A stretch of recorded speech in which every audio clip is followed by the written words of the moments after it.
पाकिस्तान के बीच में युद्ध हो सकता है। अब मल्टीपल सोर्सेज ने इसको रिपोर्ट करना शुरू कर दिया।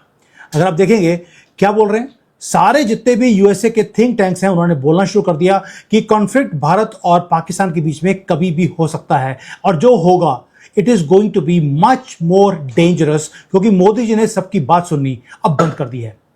ऑपरेशन सिंदूर के 1 साल पूरे होने पर सेना की तरफ से प्रेस कॉन्फ्रेंस का आयोजन हुआ। इस प्रेस कॉन्फ्रेंस में एक सबसे बड़ा सवाल जो सेना से पूछा गया कि पाकिस्तान ने जो हमले भारत पर किए उसमें भारत का कितना नुकसान हुआ। इस सवाल के जवाब में जो बात भारतीय सेना की तरफ से कही गई है उसे सुनकर पाकिस्तान जैसे देश के होश फाख्ता हो जाएंगे। अब जो टारगेट है उसको लॉक कर दिया गया है भारत की तरफ से। ये भारत नहीं बोल रहा, ये यूनाइटेड स्टेट्स की जो इंटेलिजेंस की रिपोर्ट्स हैं वो बोल रही हैं और उन्होंने एडमिट किया कि इस बार जो युद्ध है वो इतना पावरफुल होगा और अमेरिका के पास इतनी पावर नहीं है कि इस युद्ध को वो रुकवा सके। दोस्तों, तो भारत के कमांड स्ट्रक्चर को जिस चीज की सबसे ज्यादा जरूरत थी, भारत के अंदर जो पॉलिसी चेंज की सबसे ज्यादा जरूरत थी, वो फाइनली अब हो चुका है। मतलब कहा जा रहा है कि कारगिल युद्ध के बाद सबसे बड़ा अगर कोई मिलिट्री रिफॉर्म हुआ है दैट इज दिस रिफॉर्म, जो कि इंटीग्रेटेड थिएटर कमांड का रिफॉर्म है। इंटीग्रेटेड थिएटर कमांड के बारे में जो चर्चाएं थी वो ऑपरेशन सिंदूर के बाद बहुत तगड़ा मोमेंटम पकड़ चुकी थी। ने और पाकिस्तानी मिलिट्री ने ब्रीफिंग्स दी हैं और दोनों ने बताया है कि वे डू वी स्टैंड। आप कैसे देखते हैं? इंडियंस ने आज कहा कि जनाब पाकिस्तान तो अपना 80% वेपन जो है वो इंडिया लेता है, चाइना से लेता है, और आज उन्होंने तुर्की का भी जिक्र किया है कि तुर्की की भी पाकिस्तान को सपोर्ट हासिल है। जय हिंद साथियों।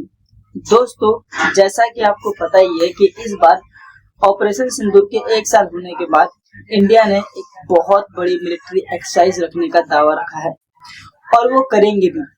क्यों करेंगे?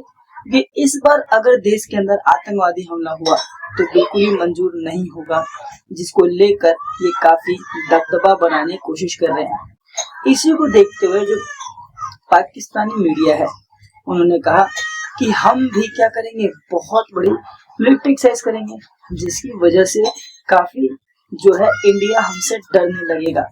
लेकिन इनको क्या ही पता कि ऑपरेशन सिंदूर में आपने आतंकवादियों को भेज के देश में तो अटैक करवा दिया था, लेकिन आपके लगा आप ऐसे बच जाओगे, बिल्कुल ही नहीं। और जिस गलत फहमी में जी रहे हो वो आपके अभी दूर कर देगा। ये इंडिया नहीं कह रहा आपकी बात, बल्कि ये अमेरिका की जो वॉशिंगटन एक्सप्रेस है वो न्यूज छापती है कि इस बार इंडिया मिलिट्री एक्सरसाइज इतनी स्ट्रांगली कर रहा है कि उसे अब पाकिस्तान पर अगर बहुत बड़ा अटैक होता भी है तो वह उसे बचा भी नहीं पाएगा, क्योंकि अभी अमेरिका खुद ही ईरान में बिजी है, चाइना ताइवान में बिजी है, जापान में बिजी है, यूक्रेन बिजी है, हर जगह बिजी है। तो अमेरिका कहाँ जाएगा?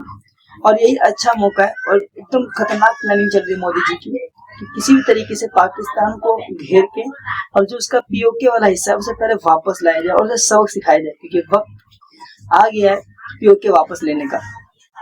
और शक्तियां प्रदर्शन करने का भी सही वक्त है, क्योंकि बांग्लादेश के चुनाव अभी जीती हैं और जो घुसपैठी हमारे देश में है उनको देश से बाहर निकालने का यही अच्छा वक्त है, क्योंकि इतने लंबे साल से बीजेपी गवर्नमेंट पश्चिम बंगाल में आ नहीं पा रही थी। तो स्टेट और सेंटर के बीच में कन्फ्लिक्ट होने की वजह से ये जो बांग्लादेशी थे वो देश में घुस आते थे, जिससे काफी दिक्कतें होती थी।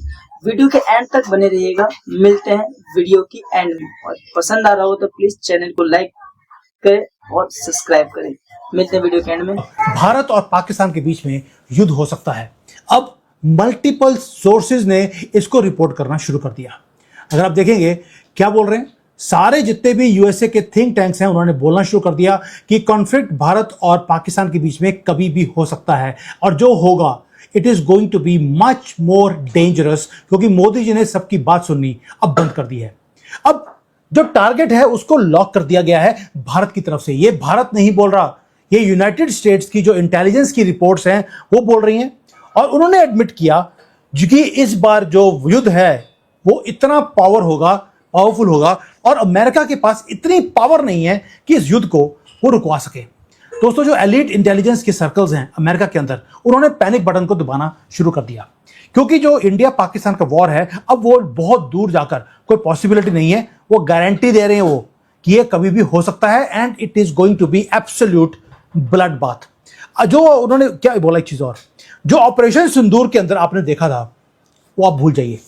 You please forget everything whatever you know about operation Sindoor. ये कब बोला जा रहा है? एग्जैक्टली 1 साल जब ऑपरेशन सिंदूर खत्म हुआ है उसके बाद उन्होंने बोला है।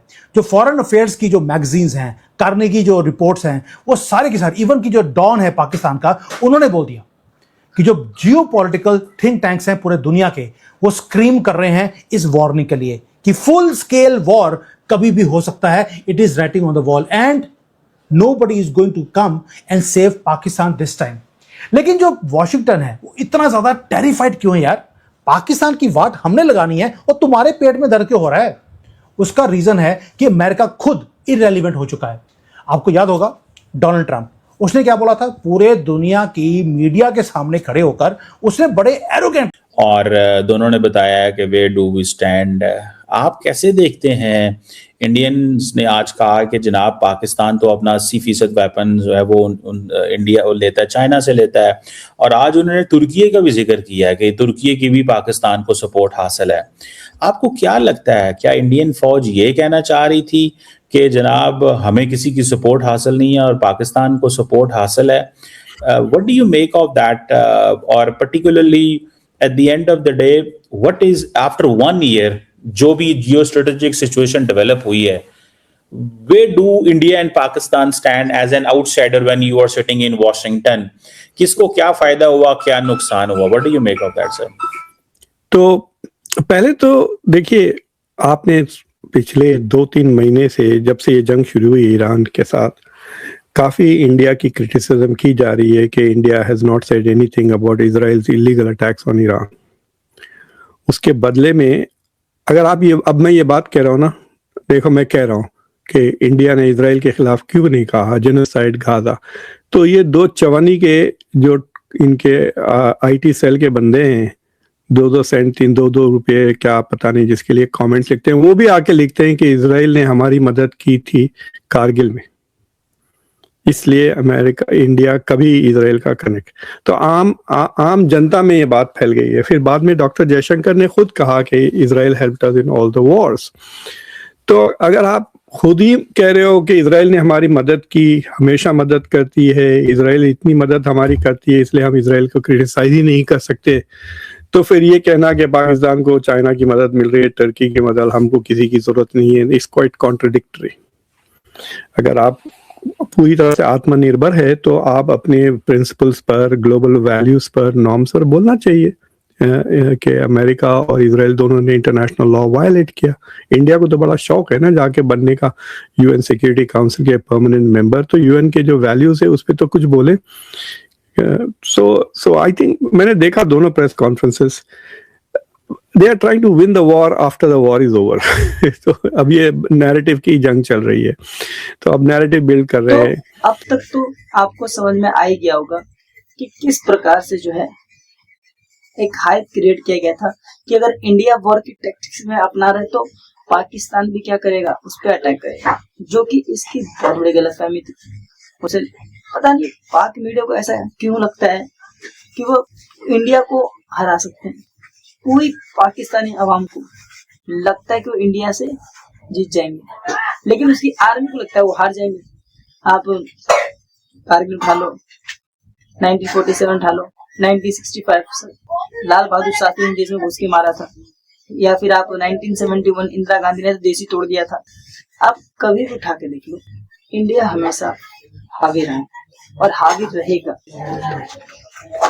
और ये जो हाइप क्रिएट करने की कोशिश की जा रही है कि इंडिया मिलिट्री को करेगा तो हम भी करेंगे, हम अटैक कर देंगे, तो ये कहीं ना कहीं पाक के लिए ही खतरे की न्यूज है।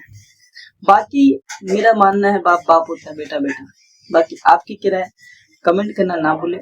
तब तक प्लीज जय हिंद, मिलते हैं नेक्स्ट वीडियो पे। और आपको हमारा कंटेंट पसंद आ रहा है तो प्लीज चैनल को सब्सक्राइब करें और जितना हो सके उसे शेयर करें। तब तक प्लीज जय हिंद, वंदे मातरम।